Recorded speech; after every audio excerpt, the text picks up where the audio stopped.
Hello and welcome to today's webinar. Before we begin, I'd like to cover a few housekeeping items. If you have any questions, you can submit them through the Q&A widget, and I will answer as many as possible at the end of the demo.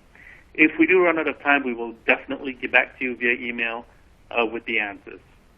If you need any tech support during the demo, click on the question mark icon at the bottom of the audience console for help. That takes care of housekeeping. Today I'd like to share one particular component of the Perfecto Smart platform, which is the smart reporting piece of the solution. But first, let me briefly introduce our entire testing platform for not only web but mobile as well. So the agenda today, obviously, I'm going to do a little bit of overview of the platform and jump into a live demo and hopefully have a summary with some Q&A. So let me start by putting forth what most, if not all of us in QA or a test role strive for, the seamless DevOps process shown in the lower right-hand corner of my slide. I've listed the benefits there for you to read. More often than not, however, the typical DevOps process usually resembles something like this mess in the top right-hand corner. I'm sure some of y'all can relate to that. So the idea here, without having to read through the benefits, really is reducing the bottlenecks such that we can test often and we can test as quickly as possible, and for the purposes of this webinar, being able to get fast feedback on our testing efforts and capabilities.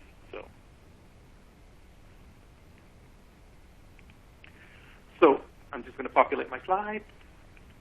Okay. So what we at Perfecto see as the key pillars towards achieving successful continuous testing within DevOps are obviously creation. So test creation and maintenance are obviously where we all start.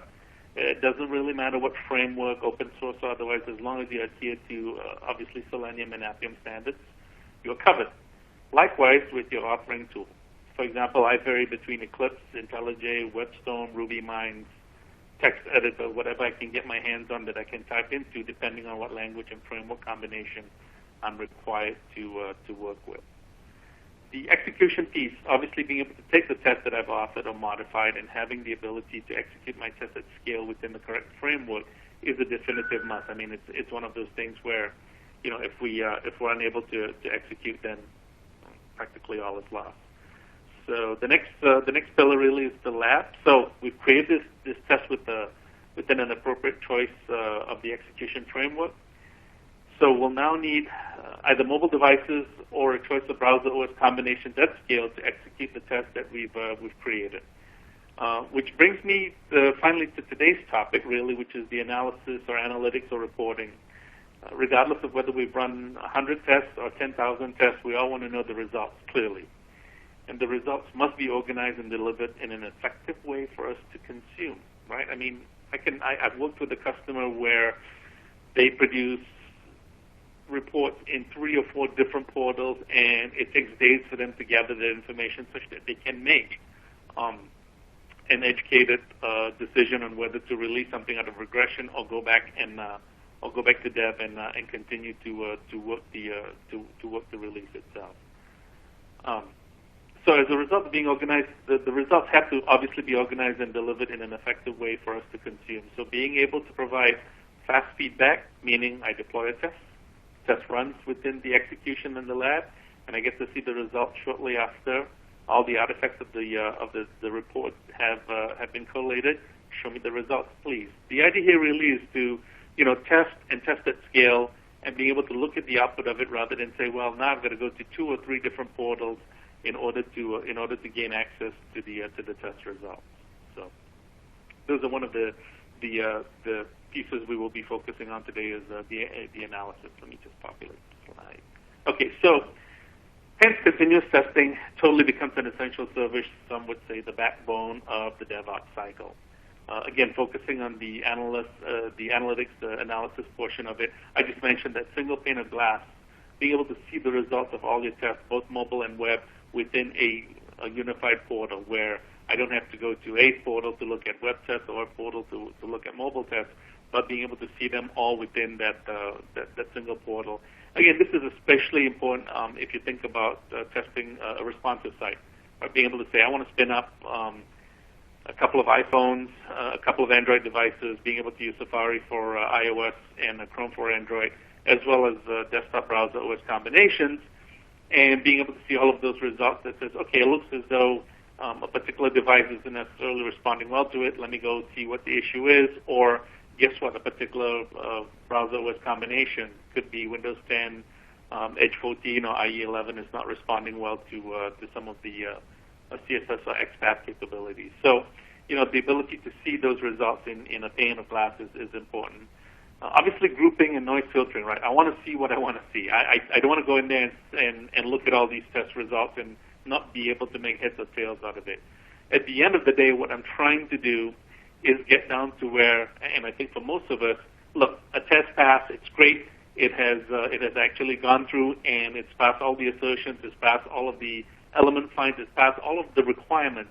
The focus really on why is a particular test failing. Is it a one-time thing, in which case we can certainly rerun the test, or is it a continuous pattern which we need to identify and say, we see a specific test not working against a specific browser, as I've mentioned, or a specific device, and guess what? The majority of our user population happens to like a Samsung Galaxy S8 or an iPhone 7 running iOS 11. How do we go ahead and mitigate those examples of what the end user or the user experience might be like?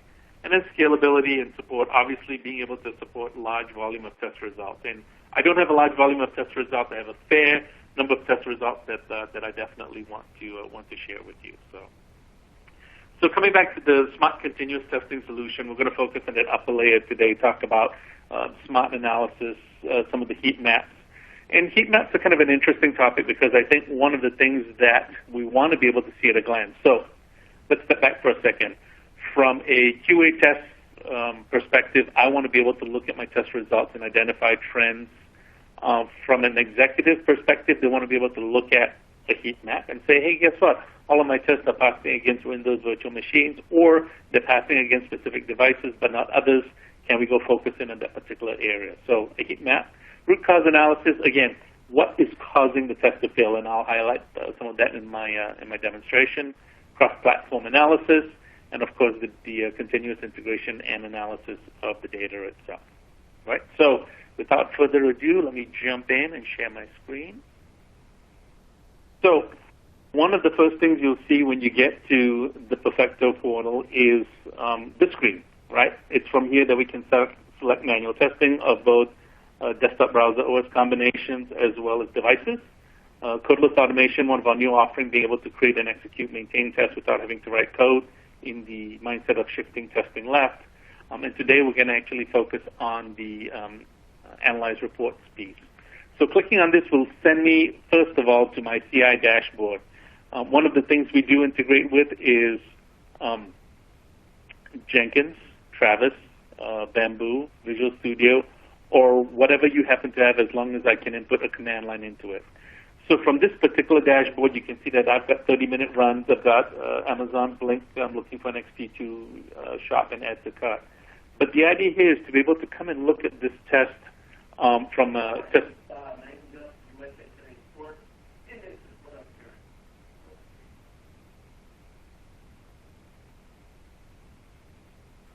Being able to look at test over test, and being able to see if trends start to develop, where I can see my test from September 12 at about 12 ran in 49 seconds, and then subsequently tests are starting to run in the 53 to 1 minute range. So that's something we definitely want to go ahead and look at and possibly identify. Is it because there's been some added design changes to the property itself that's causing the DOM to take longer to finish its onload process, et cetera, et cetera.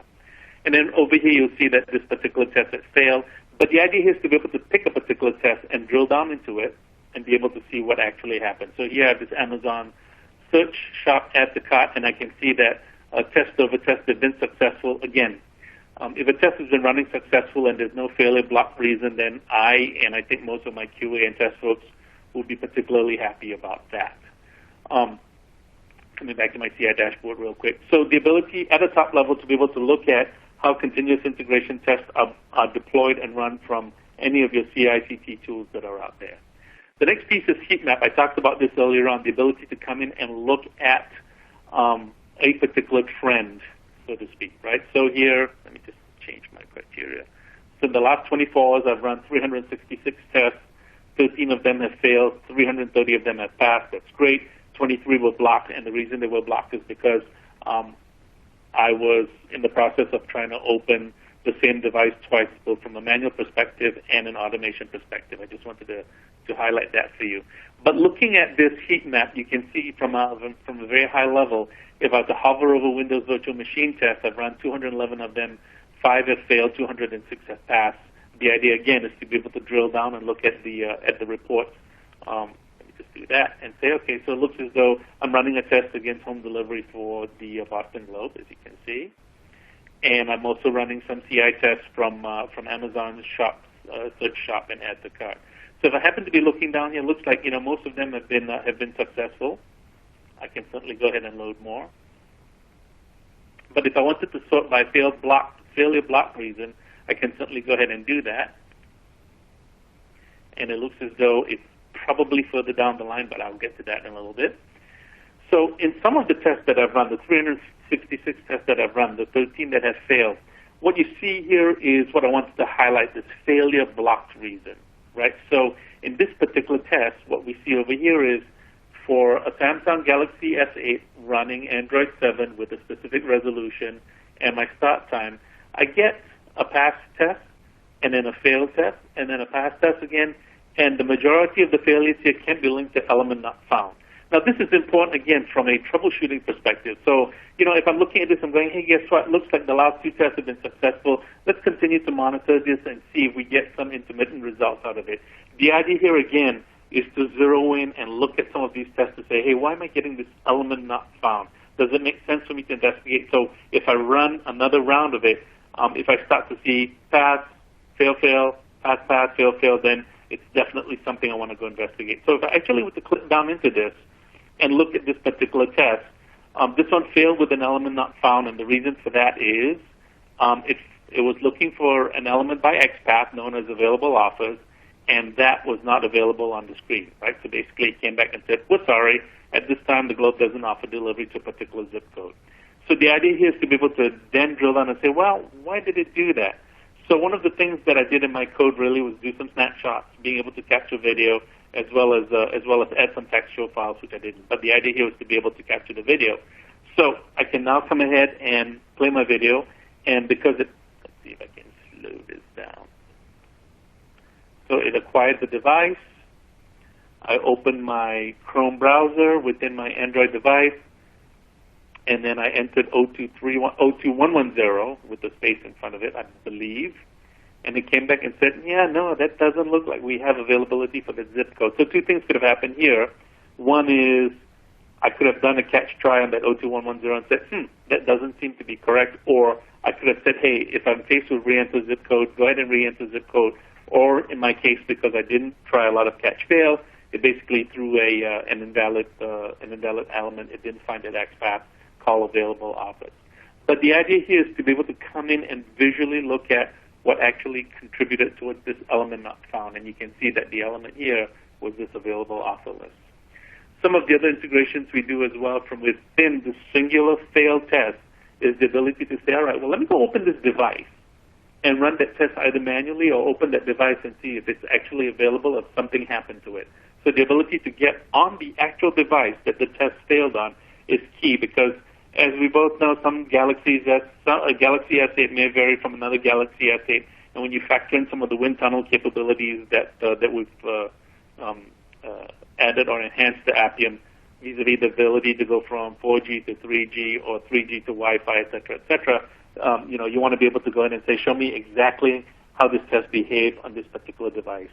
Also the ability to integrate with Jira, so if I wanted to send all of the artifacts over into the Jira platform for bug tracking, that capability exists as well.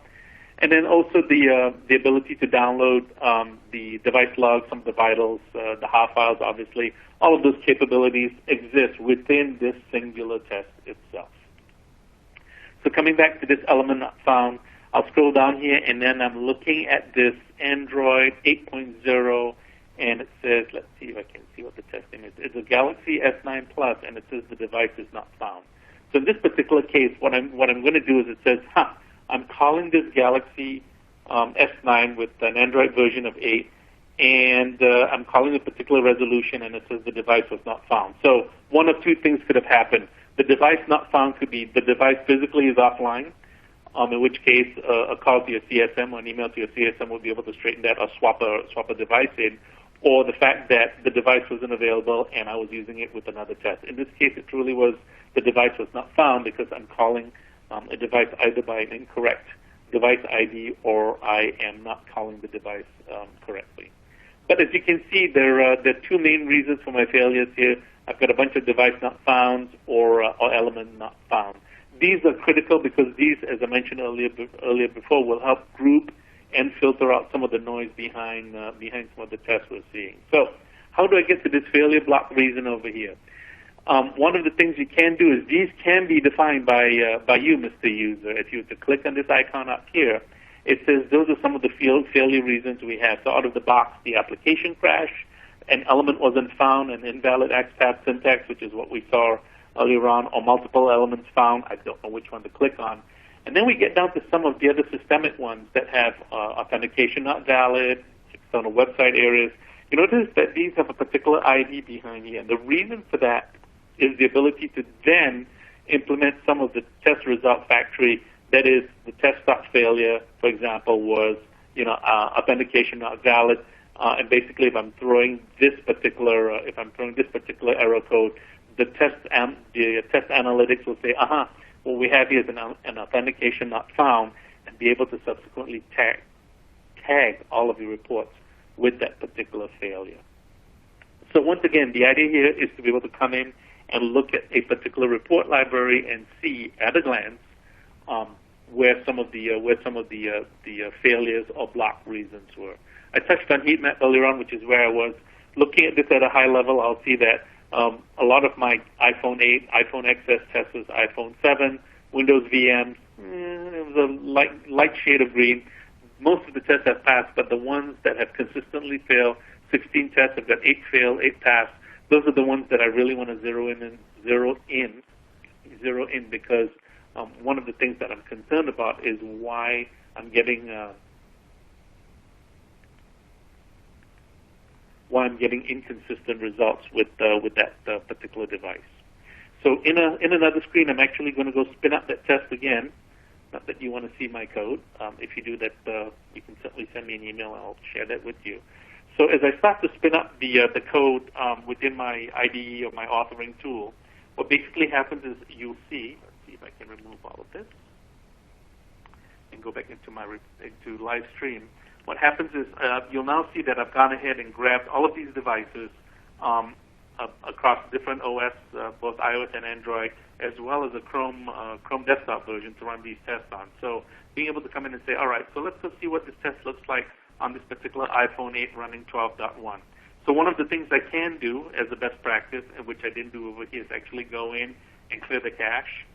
And what it's going to do now is basically click on the Safari icon and take us through the test itself of going up to the Boston Globe, entering 02110 for the zip code, checking the available offers, taking the first one, which is the 7-day delivery, and then being able to enter some information thereof. Let's see if I can make this bigger for you.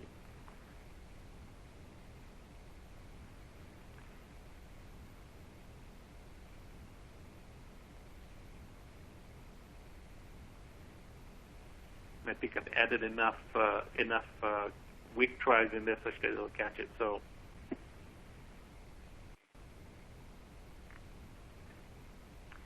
as soon as these tests run through completion, and I'll ask for some forgiveness over here. Sometimes these devices take a little while to acquire, but as you can see, for a very simple, and my test really is running responsive. As you can see, I was running it both against desktop, Chrome, and Windows 10 capability, as well as across multiple Android and iOS devices. So let's come back and look at my report library. I'm going to go grab my web and mobile test views and so on time, and see that my S9 is still problematic because obviously I have not rectified that issue. But I see that Samsung Galaxy S8 for this last test has been successful again, which means that I'm definitely in good standing, and I'm curious as to why it continues to do this. If you're wondering why there's no information thereafter. So that said, I wanted to ensure that I covered the topic that we were talking about today, which is the smart reporting capability, starting off with the CI dashboard, being able to look at the heat maps to identify if a particular browser OS combination or particular device happens to be underperforming or not performing well with the tests, being able to look at the report libraries, being able to drill down within a particular device, and being able to look at the test playback. If need be, being able to go to that particular device and rerun the test manually, being able to log a Jira bug against that particular test, being able to come in and customize your failure reasons if you're so inclined. So if I wanted to for an application crash, I can certainly come in here and say I want to make this a little bit more prominent, maybe an orange color, and go ahead and save that, such that again color coding helps us humans as visual creatures. But again, it certainly helps from a report library. Again, thinking about what I talked about earlier on, being able to group and filter out some of the noise, being able to come in and look at the information that's in there. So one of the questions that was asked earlier on was, is there the capability of programmatically inserting the failure reason into my test code? And the answer for that is yes. So if you saw what I did earlier on, under the little settings icon over here, if I could click on it, what you'll see is the failure reasons out of the box with the color on it. And then you see some reasons over here that have IDs behind it. So in this particular case, you've got an ID code and a corresponding color to it. But if you wanted to add a custom failure reason and then supply them for report, here's the little code snippet that you would actually go and insert into your test code, such that if I get a particular test reason, so the failure reason was I was unable to authenticate correctly based on the credentials I provided, and you threw a test result that says I'm unable to do that. Let me show you what that looks like in my code, if I could. Right. So in this case, you'll see I've got this failed to acquire browser session. I don't have that tied to a particular code, as you can see here per se, but that's what you would do to actually insert your code that says, hey, if you have a failed to acquire browser session, then this little snippet here could be inserted in there, such that if the test failed on a inability to acquire a particular browser or a particular device, that would automatically be inserted into the report library. And again, this is where we start to get down to some of the AI capabilities. If you have the ability to do try catches within your code itself, and there's a particular failure, and you've inserted the correct failure code or failure ID, as it were, then that information would automatically populate and show up within the report library itself. I hope that answers your question. And we have another question, too. The question is this view configurable? And the answer is absolutely yes. If you look up in this top right-hand corner over here, you'll see this configure view. So that brings up this little dialog box. So you notice me searching my tests over the last 24 hours. If I wanted to, I can certainly say how about the tests over the last 7 days, and you'll see that that number of tests has increased to 685 tests with X number of failures and passed. I can then group by, say, for example, browser. I can group by a particular device model or device ID. So you see, again, my Galaxy S8 seems to be problematic. My Galaxy S9 is non-existent whatsoever, so that's something I need to go fix. And then I can do, now that I've done that, can I go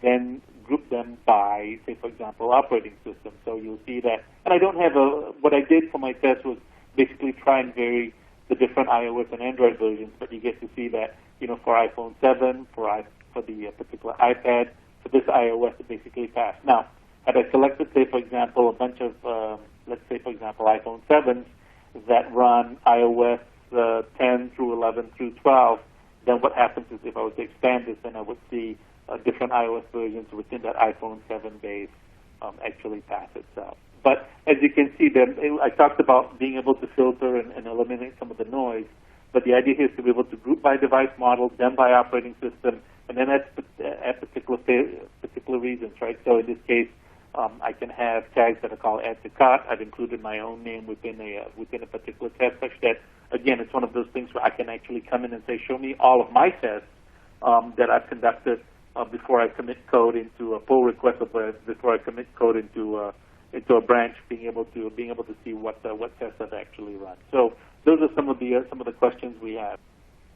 With that, if there are any questions, would you be so kind as to include them in the Q&A or in the chat? And what we'll do is go ahead and answer those by email. So that's it. Thank you very much for your time today. Appreciate you joining us for this webinar, and we'll see you on the next one.